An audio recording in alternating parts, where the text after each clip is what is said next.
86년 개봉한 영화 시바지. 불임 여성을 대신해 아이를 낳아주는 대리모가 등장했습니다. 10년 후에 개봉한 영화 두 번째 사랑에는 대리부가 등장했습니다. 남자 주인공은 돈을 벌기 위해 불임 부부에게 정자를 파는 대리부였습니다. 영화 속 이야기는 현실에서도 일어나고 있습니다. 남성들은 건장한 체격과 명문대 학벌 등을 강조하며 자신의 정자를 마치 상품을 팔듯 홍보하고 있습니다. 500에서 1000 정도 보통이 자격이 좋으면 더 이상이라고 이렇게 들었어요.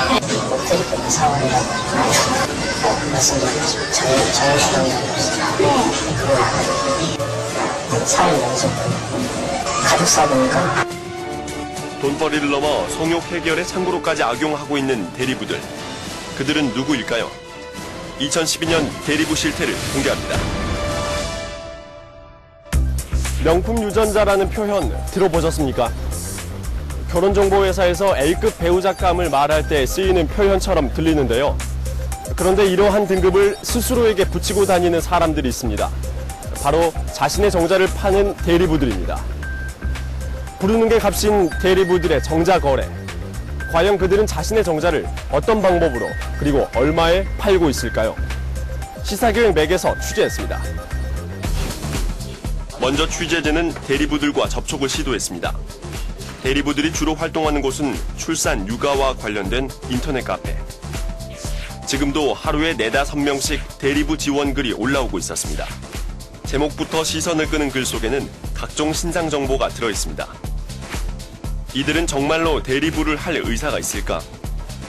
취재진은 불임 부부를 가장해 이들에게 메일을 보냈습니다.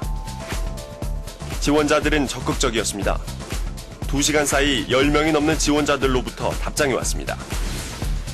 한 지원자는 자신의 사진과 성적증명서, 건강기록부까지 보내오기도 했습니다.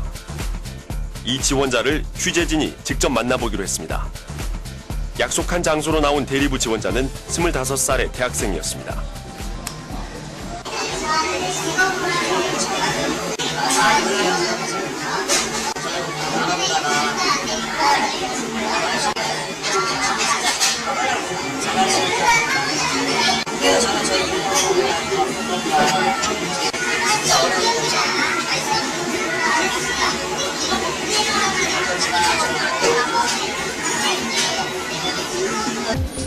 불임 부부였던 친척 이야기까지 꺼내며 순수한 의도임을 강조하던 지원자.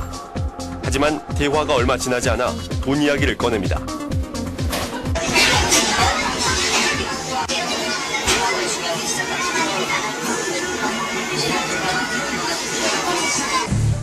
그는 등록금과 생활비에 보탤 예정이라고 했습니다. 이미 친구들 중에 이렇게 정자를 판 사람도 있다고 합니다.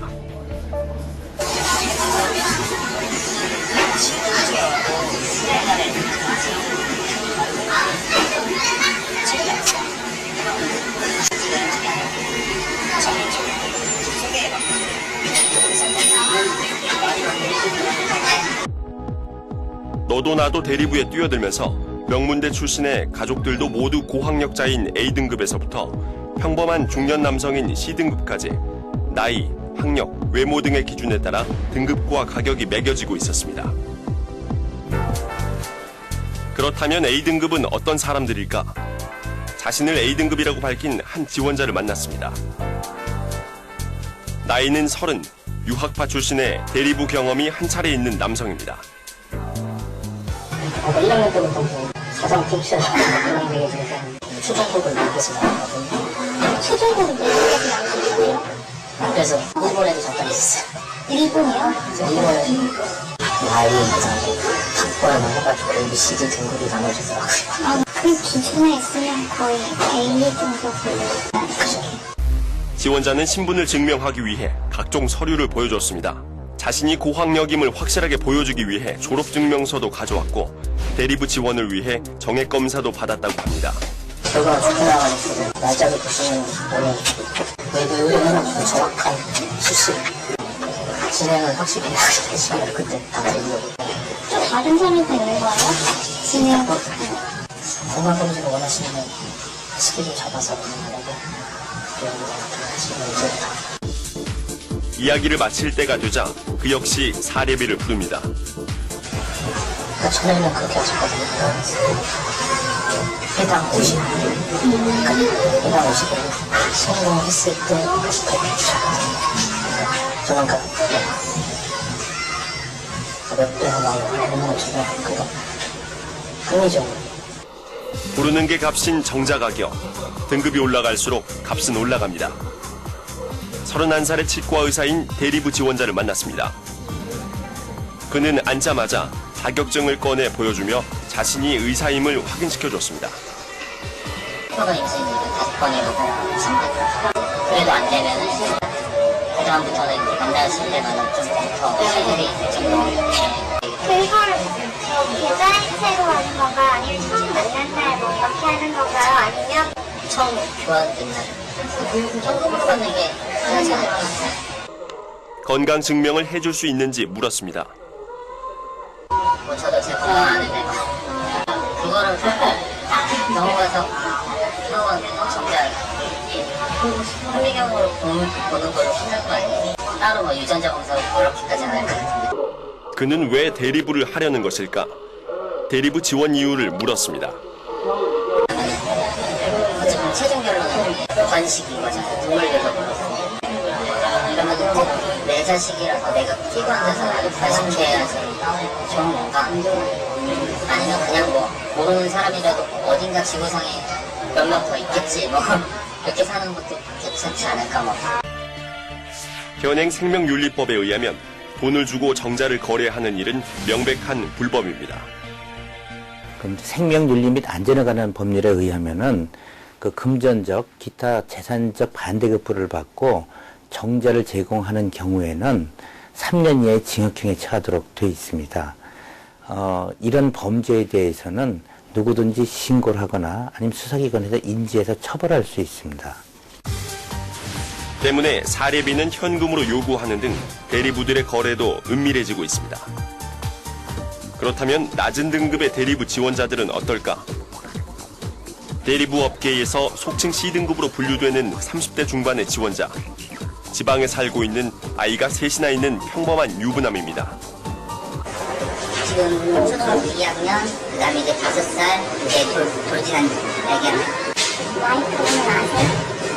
모르고 있습니다. 이쪽에서 원하신다면은 오픈을 할 거고요. 원하지 않는다면은. 근데 와이프가 그거는 허락할까요? 저희가 원한다고 한데 뭐 집사람으로서는 상당히 저한테 대해서는 긍정적이세요. 그렇지만은 않아요. 집사람이 성격이 어떻게 보면 개방적이거든요. 그는 다른 지원자들처럼 노골적으로 돈을 요구하진 않았지만 직접적인 성관계를 통해 정자를 받을 것을 권했습니다. 네, 그 부분이 있어요. 이 부분을 이제 하게 되면은 아마 병원을 저도 같이 가야 되지 않나라고 생각을 해요. 그런데 이제 시간적인 부분을 좀 맞춰야 되다 보니까. 자칫 위법 행위로 이어질 수 있는 대리부. 취재진임을 밝히고 왜 이런 음성적인 방법을 택했는지 물었습니다. 매일경제라는 방송에서 왔습니다. 네? 취재팀에서 왔어요. 좀 처벌이 된다고 생각은 안 해보셨어요? 아니, 이게 과연 합법일까? 이게 과연 불법일까? 상당히 불안한 마음도 가졌었고, 저도 가지고 있는 사람으로서. 기증하는 곳이 몇 군데 있거든요. 네. 그런 곳은 혹시 생각 안 해보셨어요? 생각은 했었는데 인터넷 검사가 안 나오더라고요. 그러다가 이 개통이 비밀리에 진행이 되는가 보다. 취재진이 만난 대리부들은 대부분 도와주고 싶어서 대리부를 지원한다고 말했습니다. 하지만 순수하게 기증을 목적으로 한다면 정자를 합법적으로 기증할 수 있는 정자은행이 있습니다. 현재 우리나라에서 운영되고 있는 정자은행은 약 140여 개쯤 되는데요. 대리부들은 왜 음성적인 방법을 택하는 것일까요? 다른 사람의 정자로 임신을 해야만 하는 불임 부부는 정자은행을 이용할 수 있습니다. 정자은행에 기증된 정자를 이용해 인공수정이나 시험관 아기 시술로 임신하는 것입니다. 그렇다면 정자는 어떻게 보관될까? 한 병원에서 운영하는 정자은행입니다. 영하 196도의 상태에서 냉동된 정자는 5년 정도 보관이 가능합니다. 하지만 불임 부부가 받을 수 있는 정자는 10%에 불과하다고 합니다. 가능하면 키라든지 또는 성격 검사를 해가지고 성격까지 맞춰드리려고 노력은 하고 있어요. 근데 실질적으로 기증자로서의 자격을 갖추신 분들보다 정자은행의 정자를 이용하려는 무정자 환자분들의 수가 워낙 많으시기 때문에 수요와 공급에 엄청난 차이가 나는 게 현실이고요. 기증자가 적은 이유는 무엇일까? 정자 기증을 위해선 정액은 물론 유전자, 염색체 검사가 이루어지는데 심사가 까다롭다 보니 검사를 통과하는 사람은 많지 않다고 합니다. 상위 10% 안에 들어야 되고요. 특히 혈액검사상에서 굉장히 중요한 게 뭐냐 하면 염색체 검사예요. 그래서 염색체 검사에서도 전혀 문제가 없어야 돼요. 예. 그래서 그런 일련의 검사들을 다 통과를 하신 다음에 6개월 후에 똑같은 과정을 다시 거치게 돼 있어요. 우리나라의 불임 환자는 빠르게 늘고 있습니다. 지난 5년 사이 불임 증가율은 24%. 특히 남성 불임 환자의 증가율은 여성의 2배가 넘습니다. 일부 불임 부부들은 정자은행 대신 대리부를 선호합니다. 기증정자를 받으려면 시간도 오래 걸리는 데다 정자은행에서는 기증자의 신상이 공개되지 않고 있기 때문입니다. 대리부들은 우수한 유전자를 찾고 싶어하는 불임 부부의 간절함을 악용하고 있었습니다. 예상자를 한번 주시고 정리하고 있다가 오해할 되면 문제가 되면 잡아서 오해로 생각을 하고 있거든요. 스스로 A급 대리부라고 소개했던 지원자. 그 역시 자연수정을 권합니다. 임신이 더 잘 된다는 것입니다. 이전에 만났던 부부도 같은 방법으로 임신이 됐다고 합니다. 처음에 암포 주사라고 배란을 유도하는 배에다 그것까지 많으시고 호텔이 보는 4월이라고 저녁 주로 9시간 10시간 살이 연속으로 어떤 방식이었어요? 말씀드렸죠. 자연수정이라고 했어요. 그걸 하거든요. 저요? 이것밖에 몰랐는데. 이게 성능이 좀 높더라고요. 이거는 비용도 절차를 또 서로 주는 것 같아요. 하지만 전문가들은 의학적으로 전혀 근거가 없는 말이라고 지적합니다. 일반 분들도 자연 임신을 위해서 성관계를 갖더라도 그때의 확률이 임신 확률이 20에서 한 25% 정도라고 보시면 인공수정은 그것보다 조금 더 높으세요. 한 25에서 한 30% 정도라고 이해하시면 되고, 그리고 시험관은 그것보다 높은 또 30에서 한 35% 정도로 이해를 하시면 돼요. 즉 대리부들이 얘기하는 직접적인 성관계가 임신율을 높인다는 것은 전혀 근거 없는 헛소리입니다. 책임기관인 보건복지부. 지난 2010년 국정감사에서 대리부들에 대한 문제가 지적되자 당시 장관은 모니터링을 하며 철저하게 조치하겠다고 밝혔습니다. 그동안 보건복지부는 어떻게 단속을 해왔을까? 인터넷을 통해서 이루어지거든요. 네, 그래서 인터넷에서 이제 계속 지속적으로 지금 모니터링을 하고 있어요. 매일 그 의심이 되는 이제 그런 게시물들, 그거를 이제 모니터해가지고 포털 사이트에 그런 게시물 삭제 또는 차단 요청을 이렇게 하고 있어요. 하지만 정부의 말과는 달리 인터넷 게시판에는 최근까지도 대리부 지원글이 계속해서 올라오고 있었고 취재가 끝나가던 지난 22일에서야 경고글이 올라왔습니다. 매월 이렇게 하기는 좀 어려운 점이 있고요. 1월달에 이제 했기 때문에 좀 추이를 좀 보고서 또 이제 중간에 또 이렇게 협조 요청을 하고 이제 그러죠. 나한테 분명히 제재 조치를 하라고 했는데 그 글이 이렇게 올라오지 않는 거는 모르셨어요? 예, 그것까지 모니터링을 하고 있진 않아요. 예, 우리 기본 기준을 매월 하는 것처럼 카페도 이렇게 매월 이렇게 하는 걸로 그렇게 한번 검토를 그렇게 한번 이제 검토를 해보겠습니다. 결혼 9년 차의 주부 박미경 씨. 결혼 후 5년간 아이가 없어 고생하던 박 씨는 시험관 시술을 통해 어렵게 아이를 가졌습니다. 지금은 4살이 된 딸과 행복한 일상을 보내고 있지만 당시의 기억은 잊혀지지 않는다고 합니다. 3명은 한다면 정말 이렇게 물에 빠져서 지푸라기라도 잡고 싶은 그런 심정? 불임 때문에 우울증까지 앓았다는 박 씨.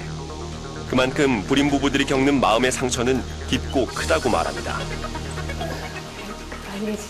아무도 모르잖아요. 표현하지 않대요. 왜냐면 나의 어떤 그 치부라고 생각하기 때문에 표현을 안 하거든, 사람들이. 그러다 보면 내 주변에는 그런 사람은 아무도 없는데 왜 나만 이러지? 그렇게 되는 거예요. 그래서 많은 사람들이 그런 생각을 했을 거예요. 왜 진짜 여기서 존재하지 않았으면 좋겠다. 주변에서 대리부를 두고 고민하는 사람들을 본 적이 있다는 박 씨. 그만큼이나 절실한 불임 부부들의 현실을 이해하고 보다 현실적인 지원을 늘려나가야 한다고 말합니다. 사실 윤리적으로 정말 이 부분에 대해서는 전 진짜 반대거든요. 그런데 정말 그런 사람들이 많다 보면 안 할 수는 없을 것 같아요. 그런데 만약에 이제 정사은행에 어떤 오픈된 그런 어떤 정보 제공을 해준다거나 여러 가지 그렇다면 합법적으로 할 수 있는 그런 길은 많이 열릴 것 같은데 지금 이 상태로라면 그게 없어지지 않을 것 같아요. 아이를 갖지 못하는 불임 부부들이 겪는 정신적인 고통은 주변 사람들은 상상하기 힘들 정도로 매우 크다고 합니다. 이런 부부들을 노리는 대리부들이 존재하는 한 음성적인 정자 거래가 사라지기는 쉽지 않아 보이는데요. 전문가들은 남성 불임에 대한 사회적인 인식을 확대시키고 동시에 불임에 대한 제도적인 지원을 늘려나가면서 음성적인 정자 거래를 줄여나가야 한다고 조언합니다. 시사기획 맥 서남빛입니다.